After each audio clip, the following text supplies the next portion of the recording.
Jahon chempionati boshlanishiga ham sanoqli kunlar qolmoqda. Kimlar uchun bu so'nggi mavsum bo'lsa, kimlar uchun bu debyut o'yin. Jahon chempionatida o'zining birinchi o'yinini o'tkazadigan futbolchilarni jarohatlar tinch qo'ymayapti do'stlar.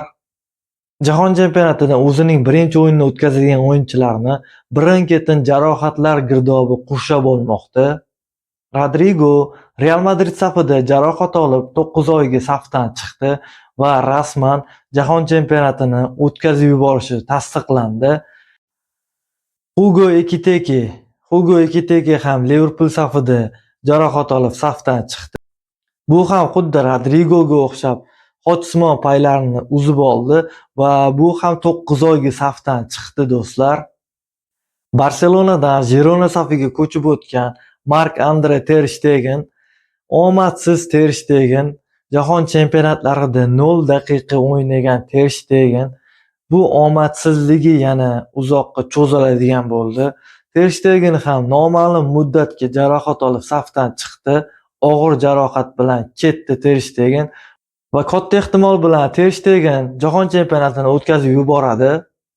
Estevao ham Chelsea safida jarohat olib uzoq muddatga safdan chiqdi va Braziliya terma jamoasi hozir 3 ta yo'qotish bilan jahon chempionatiga kirib boradi.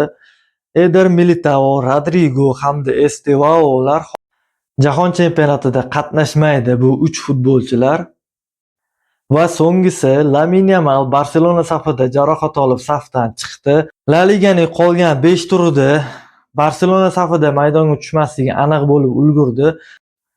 Ispaniya terma jamoasi guruh bosqichidan o'tib saralashga yo'l olsa, Lamine Yamal o'ynash imkoniyatiga ega bo'ladi.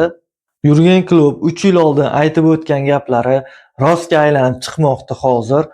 O'yinlar soni oshgani futbolchilarga jiddiy ta'sir o'tkazishi mumkin va yosh avlodlarni sindirib qo'yishi mumkin deb aytib o'tgan edi va shunday bo'lib chiqmoqda hozir. Futbolchilarga salomatlik tilagan holatda sizlar bilan ko'rishguncha deb qolamiz do'stlar.